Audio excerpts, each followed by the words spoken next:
Welcome back, guys, and today we're going to discuss the topic of the periodic table. So, the periodic table is a way of classifying elements. Now, scientists had a lot of different elements and they just didn't know what to do, and therefore they classified it into groups and periods to collect them in a certain place to make it easier for others to understand. Another reason why the scientists brought all these elements in this form was so that people could distinguish different elements. For example, all the elements in group 1 will have some similarities. Similarly, all the elements in period 7, like this period, would have the same properties and so on, right? Now, the periodic table is actually the basis of chemistry, right? So you need to understand this carefully. So in order to explain it completely, I've divided it into more than one video so that I can explain everything in detail, okay? So now, the periodic table, I've written a few points over here. The periodic table is a way of classifying elements. It shows them in order of their proton number. Lithium has 3 protons, beryllium has 4, and boron has 5, right? So that means that lithium has 3, boron has 5, and so on, right? So as it says, it is ordered by their proton number, right? 3, beryllium has 4, and boron has 5.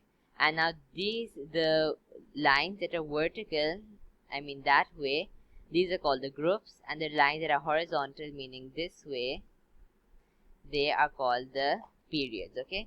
Now I'm going to discuss the groups and periods later on. Let's do the basic periodic table first, okay? Now look at the columns numbered 0 to 7. The elements in these families are called groups. Like I previously discussed, these are called the groups, okay? These. And the rows are called the periods. They are numbered to 7. Now as you can count, this is 1, this is 2, 3, 4, 5, 6, and 7, okay? There are 7 periods and groups. The groups are 1, 2, and so on. Right now, groups in different periodic tables, the groups are given differently. However, the elements over here in this flat block over here, meaning this block, are usually called the transitional elements, and they're not called like a separate group. Therefore, the number jumps back, like this is group 1, this is group 2, and this is group 3, 4, 5, 6, 7, and 8. Now this periodic table shows 3, 4, 5 over here. However, it depends on the periodic table. Most commonly, this is actually 3, this is 4, and the elements in this place are actually called the transitional elements. I'll jump into this later on, okay? Now, the heavy zigzag line above separates metals from non-metals, with the non-metals to the right, okay? Now this zigzag line, as you can see in yellow, this zigzag line, okay, this separates from the metals from the non-metals, okay? These ones are actually the non-metals, and the other one, which is this place, are the metals, okay? Now as you can see, there are a lot more metals. Around 80% are actually metals and the rest are non-metals. Now we will discuss more about the groups, okay? As I've mentioned, the groups are the ones that go vertically. So the group number is the same number of outer shell electrons in the atoms except for group 0. In group 1, atoms have 1 outer shell electron, and in group 2 they have 2, and so on. Now the question is, what do I mean by outer shell electrons, okay? Outer shell electrons, in order to understand that, you will need to understand the structure of a simple atom. Now an atom, how do we draw an atom, okay? The basic thing we need to know while drawing an atom is the proton number, okay? The proton number is this number usually present on the top. In this periodic table, there's only one number, that means that's the proton number. In some periodic table, you'll be given a number like this, okay? There'll be 2 numbers, one on the top and one on the bottom.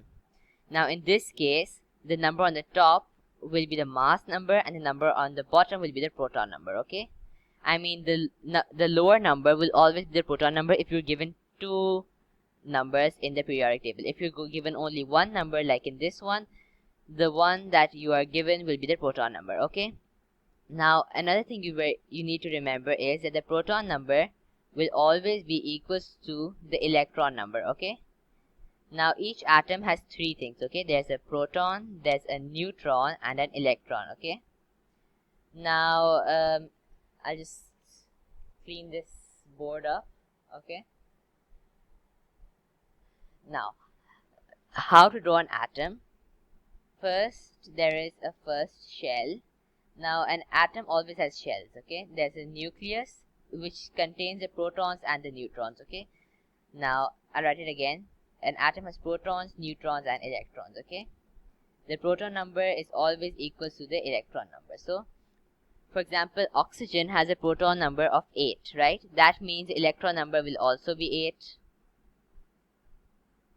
And therefore, what we can do is, we will draw 8 electrons. Now, the proton and the neutron are always present inside the nucleus. The first circle is always the nucleus. Then comes the second circle, then the third circle, and now there are 8, therefore I'll have to draw 8. Now, another thing you need to remember is that in any atom, whether it be oxygen, lithium, or anything, in the first shell there will always only be 2 electrons. In the second shell there will always be only 8 electrons. In the third shell there will be 8, and so on. Therefore, let's proceed. In the first shell there will be 2, so there I've drawn 2. In the second shell there will be 8. Okay, therefore that's 1, 2, 3, 4, 5, 6.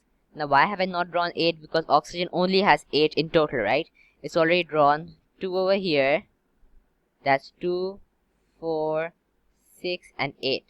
Therefore, in the outer shell there will always be 6 electrons, because oxygen in total has 8, right?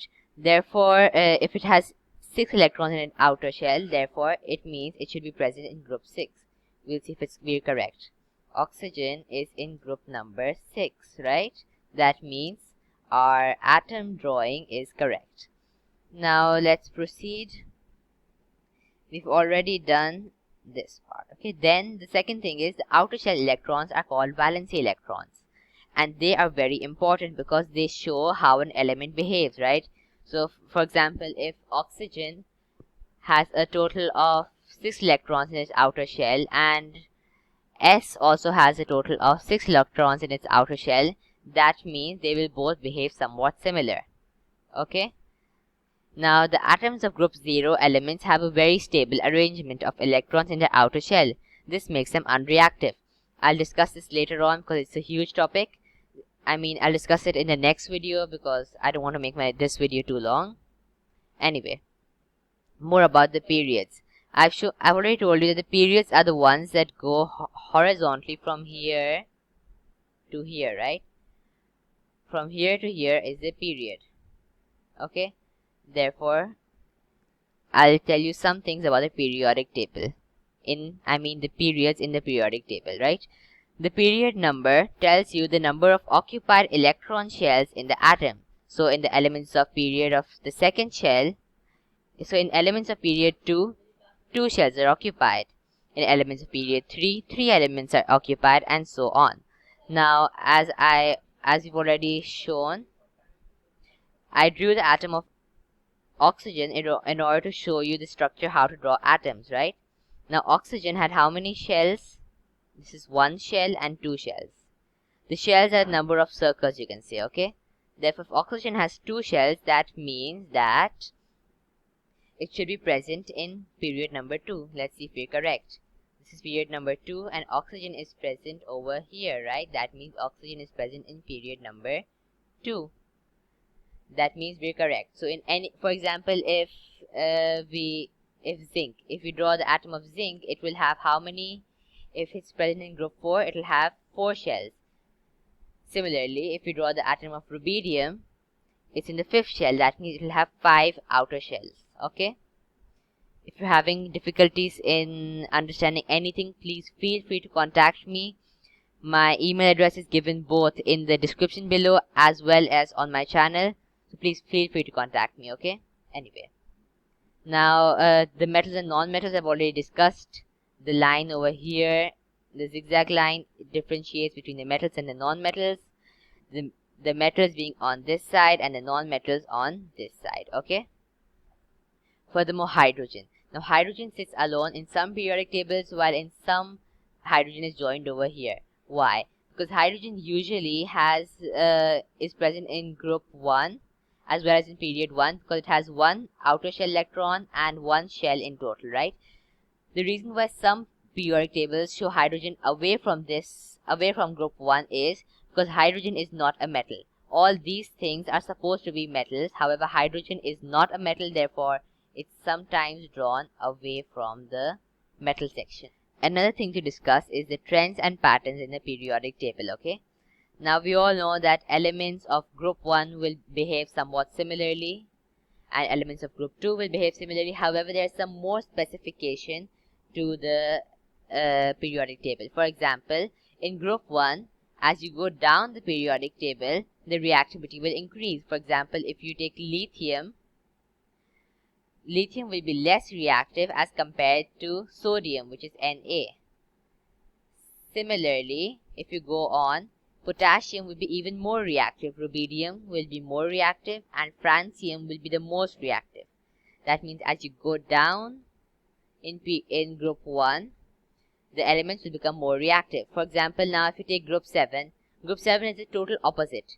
As you go down, elements will become less reactive. Oxygen is more reactive, and in group 7, for example, P is more reactive, chlorine is less reactive, and so on.